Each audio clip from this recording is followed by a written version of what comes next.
These are 10 British fizzy drinks that vanished from our shelves by the 1990s. Number 3 vanished when a Glasgow factory shut down in weeks, ending a hands-on ritual generations grew up with. Number 7 faded away as attitudes shifted in schools.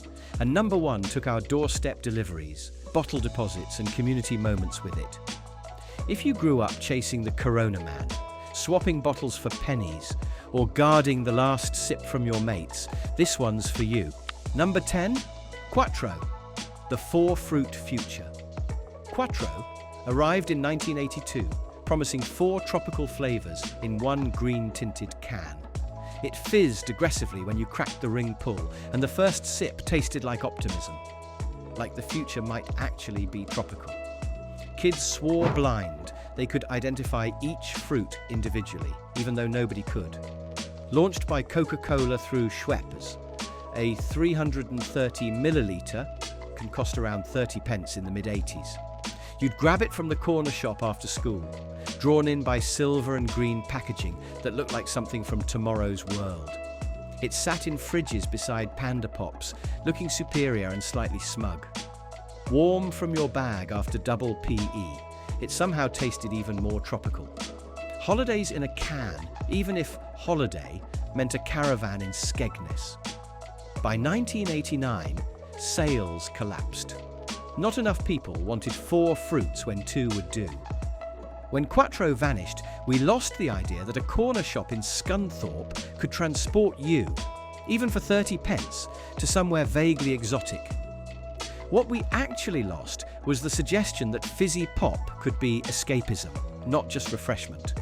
But if Quattro tried to take us somewhere new, this next one lived on personality alone. Number 9, Cresta, the frothy pop. Bright pink, syrupy sweet, and topped with foam thick enough to paint a wall. You shook the bottle just to watch the froth rise, then instantly regretted how much cleaning you just invented for mum. A can cost 15 to 20 pence in the early 80s. The polar bear adverts were everywhere. Kids mimicked the catchphrase, teachers banned it. That only made it funnier. Cresta tasted like strawberry sherbet mixed with pure mischief, the kind you got told off for at your nan's. You'd carry the bottle in your school bag, hoping it wouldn't foam itself open like a tiny sugary volcano. It usually did. By the early 90s, Schweppes consolidated its range. Cresta disappeared quietly. When it vanished, we lost one of the last fizzy drinks with genuine personality. What we actually lost was proof that marketing could be daft, memorable, and fun without drowning us in slogans. And speaking of effort, this next one asked more of you than any pop had a right to. Number 8, Creamola Foam, DIY fizzy pop. A tin of sparkling crystals you dissolved yourself. You'd measure out a spoonful, add water, and watch foam explode to the surface. Sweet, thick, chaotic and sticky enough to glue cutlery to the table. Made in Glasgow from the 1950s onward, a tin cost under £1 and lasted ages, unless you ate the crystals straight from the spoon. Every Scottish kitchen had one. The ritual mattered. Kids fought over who got to stir it longer, and everyone pretended to be a scientist designing a new potion. Mum warned you not to spill it. You spilled it immediately. Creamola residue could survive nuclear winter. Nestlé bought the brand, then ended production in 1998. The Glasgow line was dismantled within weeks. When Creamola Foam vanished, we lost the novelty of a drink that asked you to participate. What we actually lost was the understanding that effort can make a treat taste better. If Creamola felt hands-on, this next one felt like punishment. Number 7. Tizer Ice, the menthol misfire. In 1998, someone added menthol to Tizer. The result tasted like someone dissolved an extra strong mint in fruit fizz. The bottle was translucent blue, futuristic in theory, medicinal in reality. It looked like mouthwash. It tasted like regret. Pocket money was about 50 pence. Spending 40 pence on this was a gamble. Often, you regretted it. Kids dared each other to finish a whole bottle, then pretended to enjoy it so they didn't look weak. Sales tanked. By 1999, it was gone. When Tizer Ice melted away, we didn't lose much. What we actually lost was confidence that soft drink innovation made any sense at all.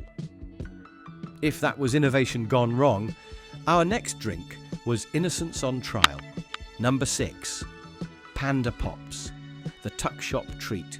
Sold in tiny plastic bottles with neon flavours. Blue raspberry, cherryade, strawberry jelly and ice cream. They stained your tongue and your conscience. Teachers could tell exactly what flavour you'd had by the colour of your mouth, and detention usually followed.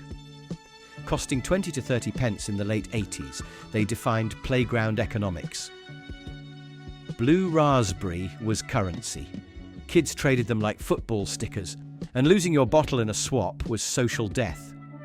Health campaigns in the mid-2000s turned children's drinks into villains. Nichols plc, owners of Vimto, scrapped Panda Pops in 2011 after relentless negative press. A limp relaunch followed. It wasn't the same. When Panda Pops disappeared, we lost a drink that never pretended to be healthy. What we actually lost was the idea that childhood could be unapologetically sugary. And if Panda Pops were banned by adults, our next contender died because nobody bothered to care. Number 5. Virgin Cola, the British underdog. Launched in 1994 to take on Coke.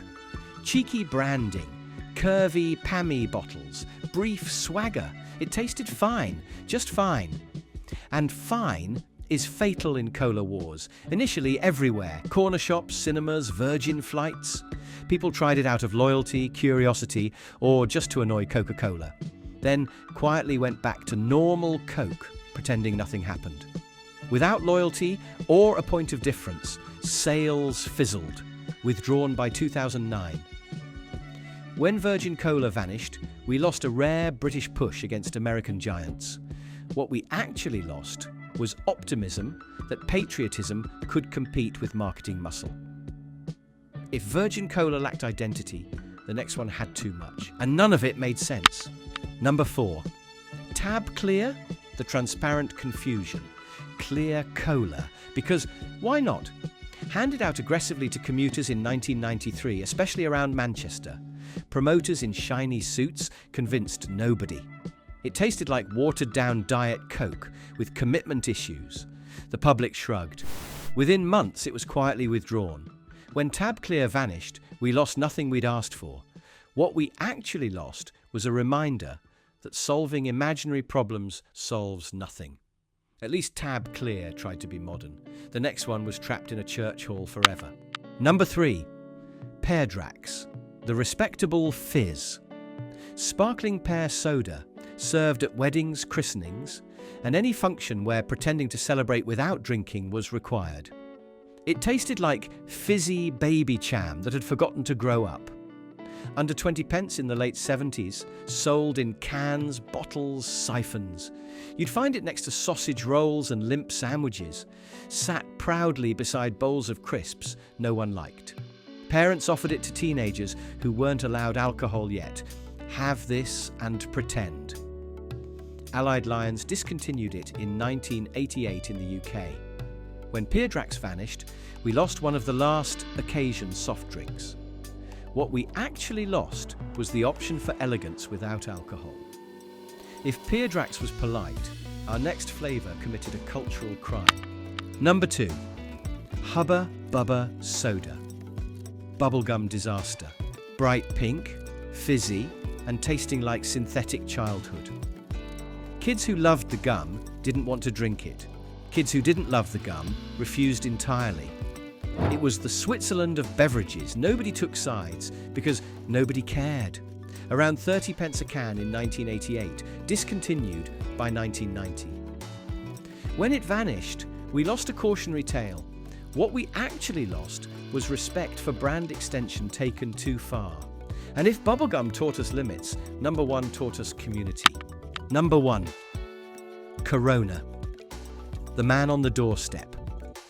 Corona wasn't just a drink, it was a ritual. A man with crates of glass bottles who knew everyone's name. The bottles were heavy. The deposit was 1 penny. Kids hoarded empties like currency, stuffing them under beds like contraband treasure. Cream soda was the star, perfect for ice cream floats on Sunday afternoons. When the Corona Man arrived, doors opened, dogs barked, neighbours waved. It was logistics with a handshake. Britvic acquired the brand in 1987. Delivery routes dwindled. Glass exchanges stopped making financial sense. By the late 90s, Corona was gone.